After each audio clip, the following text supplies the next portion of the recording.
एगो हमारे फिल्म के ट्रेलर रिलीज भेल बा कुछ दिन पहले जो ना में आस्था जी भी बानी ममता के छाव में। अगर आप लोग नहीं देखल लोग तो काल यूट्यूब पे जरूर देखब लोग। बड़ी प्यारा माई बेटा के में कहानी बा और बहुत जल्द फिल्म रिलीज हुई। तो जितना अच्छा भोजपुरी फिल्म देखे वाला लोग बा सब लोग से निवेदन बा कि पहले ममता की छाव में के फिल्म के ट्रेलर देखब लोग। उमें वो गाना बा गाना रिलीज भइल बा। ये बॉबी भला ही ये दिल हमर टूटी तो टूटी बाकी। कुछ लड़के होते हैं सॉरी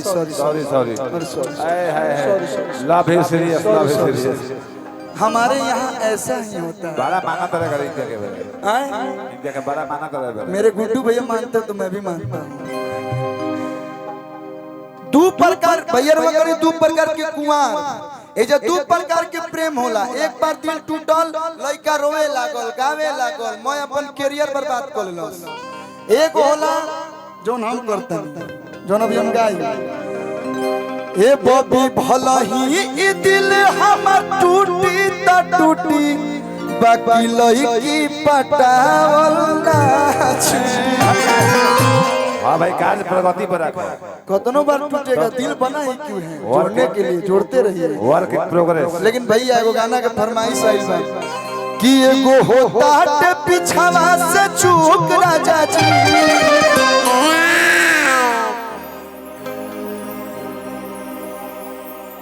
हमारा लागल हमार लड़का कहाँ रोवे लागल।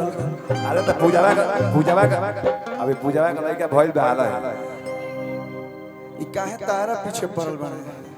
कुछ ले दे के 100 200 500 दे के उनकर मुंह बंद करावा खाली पैसा छीने ले। अरे की केसिया भी झाड़ ले पिंधले नी सारी तलाली लगाई लो। अरे की रूपवा सवार एगो होता है पिछवा से छूट राजा जी। एगो होता है पिछवा से छूट राजा जी। कारे बाबू लगाई दी हजलिया के हुक राजा जी। बाबू आप बहुत आगे बढ़ो बहुत आगे बढ़ो।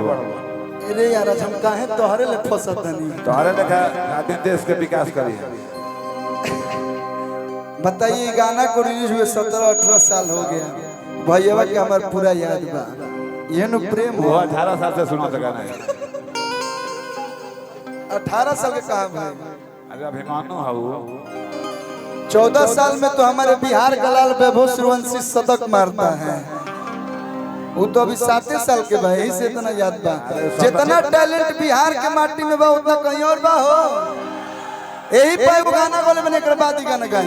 अरे किते हवे बम हम तो के गोला ते हवे बम हम तो के गोला। अरे बिहारी के कोने में होला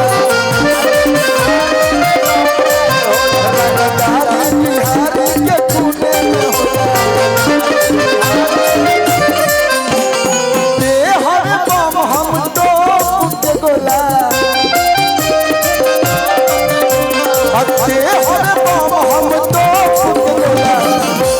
भैया रंगदारी बिहारी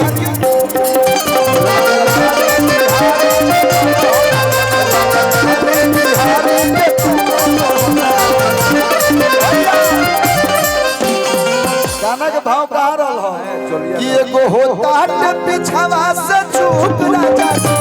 एगो होता है पिछवा से चूक तो लगाई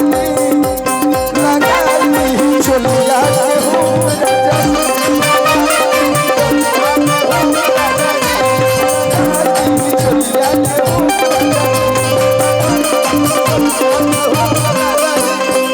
केसिया बिछाले बेनले निसारी लाली लगाई रूपवा सवारी।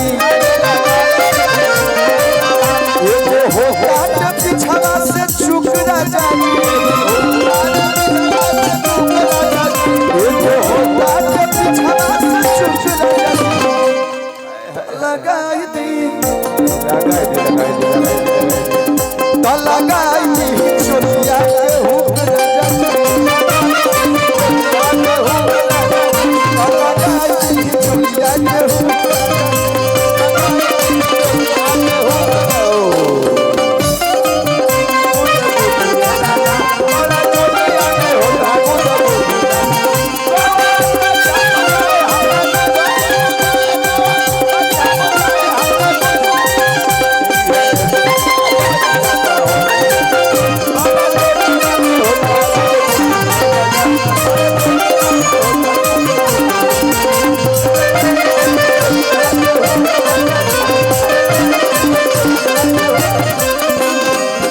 सब कहानी लोग के नुआ हमार का हो। आप लोग अच्छा नहीं बजाते तो हम अच्छा नहीं गाते। साउंड वाले भैया के जितना तारीफ कर जाए कम हो। बहुत अच्छा आपके आप भी साउंड अच्छा नहीं गाएंगे तो हम लोग अच्छा नहीं बजा सकते। गौतम साउंड नाम है। एक बार जोरदार ताली गौतम साउंड के लिए आप लोग बजा सकते। बहुत प्यारा साउंड है आपका। कोहम तारा जी आई पहिला सिलाई बाटे सत्य तुहक कैसे फंसा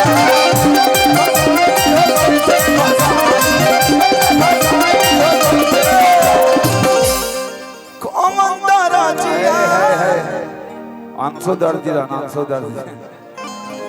बताओ एक ऐसा ये सॉन्ग है कि मुझे कहना नहीं पड़ता है कि मतलब प्लीज अपने आप लोग जगह दे दे प्लीज कोऑपरेट मी। हाँ जगह मिलने में पास जो भी थोड़ा सा आता ना हम इंग्लिश बोलते आंसू होता हम इंग्लिश में गाना गाइते डेस्पासितो एगो नया वायरल भइल बा ता ता कुतु कुतु अरे की कौन तारा जिया कोइला सिलाई देह गन गनाए बाट सके तो हुक कैसे बसा रउआ बुझिल नहीं हमर दुख राजा। कोई बार हाथ मिले बेरे भाई क्रिया खा गेल बड़े का 20-25 बार मिलावे के एक आलो हाथ मिलावे के फेर में के अंगूठे खींचे के फेर में हम अंगूठी सिकड़ी उकड़ी के शौकीन नहीं। हमारा हाथ में कबर बना देखो जब नया नया बियाह भेले तो 2-4 अंगूठी पहिरत रहे एक बाद छोड़ देनी। आंसू बाबा पहनते हैं हमारे। हां भाई वो दोनों बेकत शौकीन है लोग। अरे की रउआ बुझिल नहीं हमर दुख राजा जी तो लगाई दी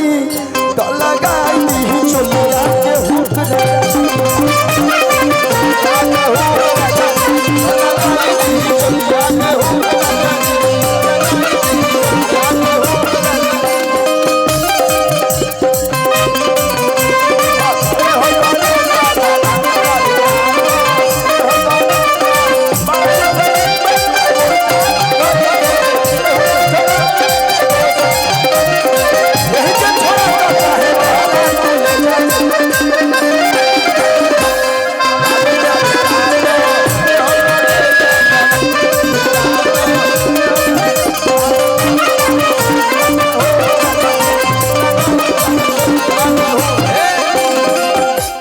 कि सैया शुभम जी कगसा मेरे बड़े भाई हैं जो प्रेम आप देते हैं। जब भी मैं आपका नाम लेता हूँ जब आप मुस्कुरा देते हैं ऐसा लगता है कि मतलब मैंने जीवन की सारी खुशी पा ली। सही बात सैया शुभम जी तनी बूझी लचरिया आकी बड़ी बहादुर अरे कितना बदपुर बजरिया बड़ी बहादुर होई पटना बजरिया कि गोरखपुर बजरिया तेरी करब त गाड़ी जाई छूट राजा जी तेरी करब त गाड़ी जाई छूट राजा तो लगाई दी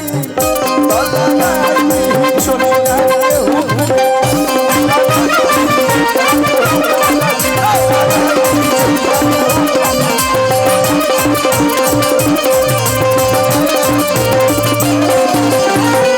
अच्छा लगा लोगे तो आशीर्वाद आशीर्वाद के में तालीफ देखी 20-20 में हमें से कहत रहे ना पैसा रुपया मुखिया जी बहुते दिले बानी बहुत बहुत आगे भी बहुते दे लेकिन जब 20-20 में आप लोग मीठा मीठा ताली बजा देना लो तो लागेला कि नहीं ते हवे बम हम तो के गोला